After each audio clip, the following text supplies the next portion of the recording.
Solving most crimes usually takes a lot of police manpower, resources, and intensive investigation into the clues that were left behind.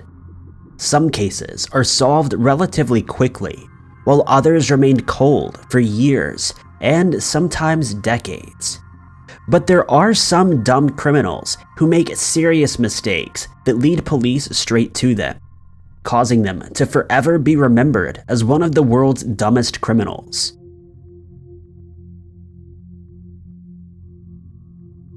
Number 5.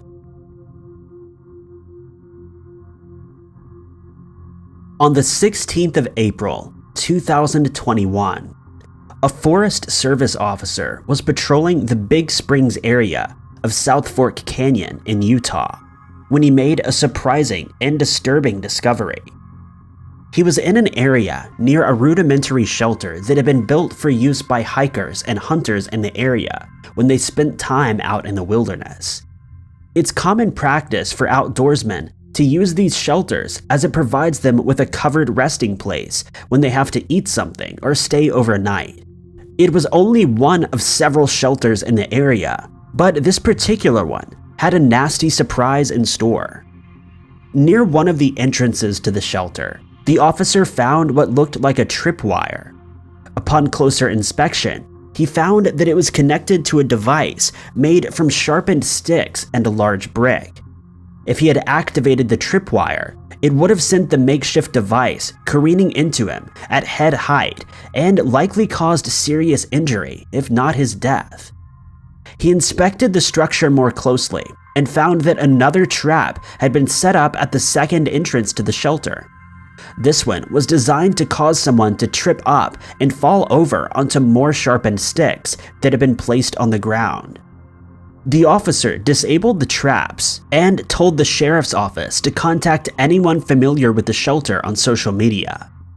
They were contacted by someone who informed them of a post made on Facebook in which Benjamin Ratowski and Kai Christensen boasted about the traps they'd set up in the woods. Detectives then tracked down the two dumb criminals and they immediately confessed, but they stated that the traps were set for wildlife, though the placement and nature of the traps made their story all but laughable. Both men were arrested and charged with reckless endangerment, though they could have faced felony charges if anyone had been injured by the traps.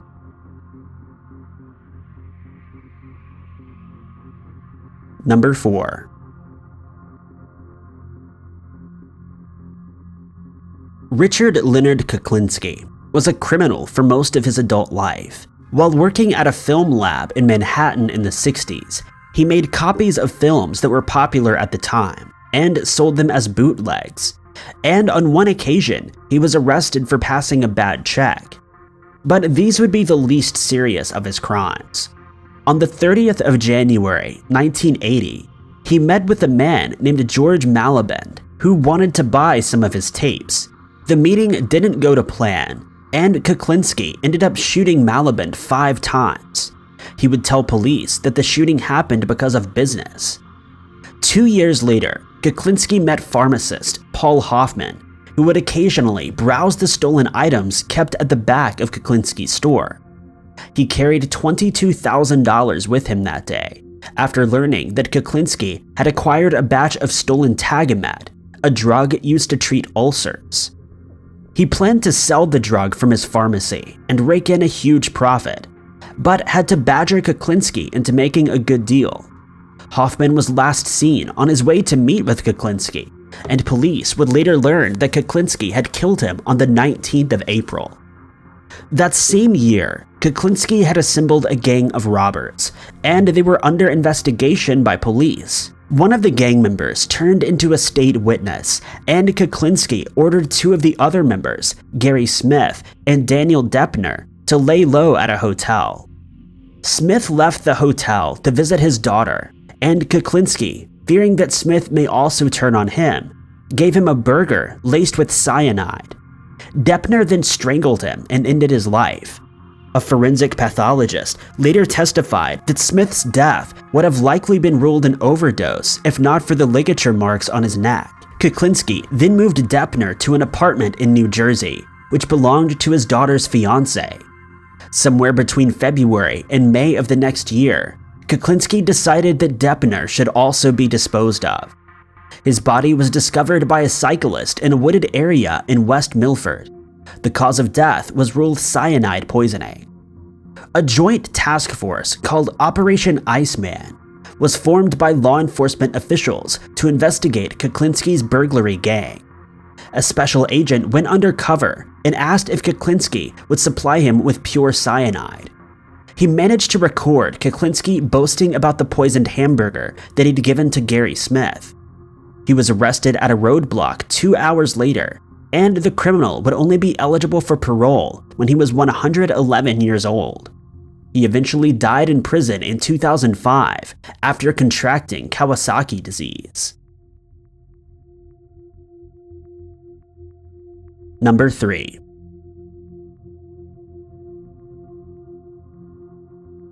On Saturday, the 6th of July, 1985, a young boy witnessed a man and woman grappling with each other in an alley in Lichterfeld, West Berlin.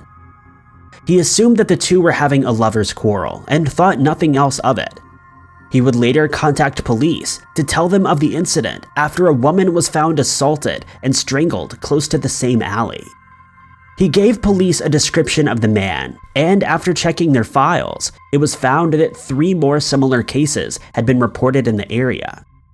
On Sunday, the 26th of August of the previous year, one woman had been assaulted and strangled in the area. On Sunday, the 24th of March, another woman was found, and on Saturday, the 1st of June, yet another was discovered. As they continued to search for similar incidents in order to build a case, investigators found that another 20-year-old woman had been assaulted in the neighborhood, but her attacker was forced to flee when pedestrians happened upon them. And in an instant, their suspect's name became clear: Peter Goebbels. Though Goebbels was able to carry out his attacks undetected up until this point, he'd made a serious error on this occasion. In his haste to flee the scene, he dropped his ID card. At first, police were unsure whether Goebbels was in fact the serial killer they were hunting, as the previous cases happened during the weekend, but soon they discovered that the plant where he worked had been closed for the retooling of machinery on the Wednesday of the attack. He was given a year's suspended sentence for the unsuccessful attack, but the witness from the alley identified him in a lineup, and he was ultimately sentenced to life in prison, proving that even some serial killers can be counted among the world's dumbest criminals.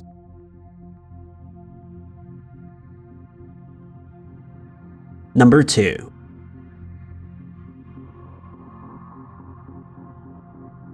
Neville Heath had a lower middle-class upbringing, but his father, who worked as a barber, made significant financial sacrifices to ensure that he could attend a reputable grammar school in Merton Park, London. In 1937, he joined the Royal Air Force, but was dismissed after going AWOL. He would then be sent to a youth detention center after he was arrested for housebreaking and forgery under the aliases of Lord Dudley and Lieutenant Colonel Armstrong. At the start of World War II, he enlisted in the Royal Army Service Corps, but after less than 12 months, he was sent home. During the journey there from the Middle East, he escaped and traveled to South Africa, where he joined the South African Air Force, eventually becoming a captain. He returned to Britain in 1946, and on the 20th of June, he met a woman named Marjorie Gardner, who lived in Earl's Court, London. They went dancing at the Panama Club in Kensington before returning to his room at the Pembridge Court Hotel. The following morning, the assistant manager opened Heath's room after a maid couldn't get in, and Marjorie's body was discovered. Police noticed diamond-shaped patterns from a riding crop on her body, but the crop was missing from the room. Heath then traveled to Worthing to see Yvonne Simmons, a woman he had proposed to. She accompanied him to his hotel room at the Tollard Royal where they had dinner. He offered to walk her back to the Norfolk Hotel where she was staying, and they left together. After she was reported missing by the hotel manager, Heath contacted police, informing them that he might be able to help as he'd spent the evening with Simmons. At the police station, he was confronted with the wanted poster of a man who looked very similar to him, but he laughed it off as a coincidence and asked to go back to his room for his coat. Police fetched it for him and found a railway cloakroom ticket in his pocket. This led them to a suitcase containing the riding crop that had been used by the dumb criminal during the previous killing. He was arrested and executed on the 16th of October, 1946. Number 1. Martin Bryant was described by his teachers as unemotional and distant from reality.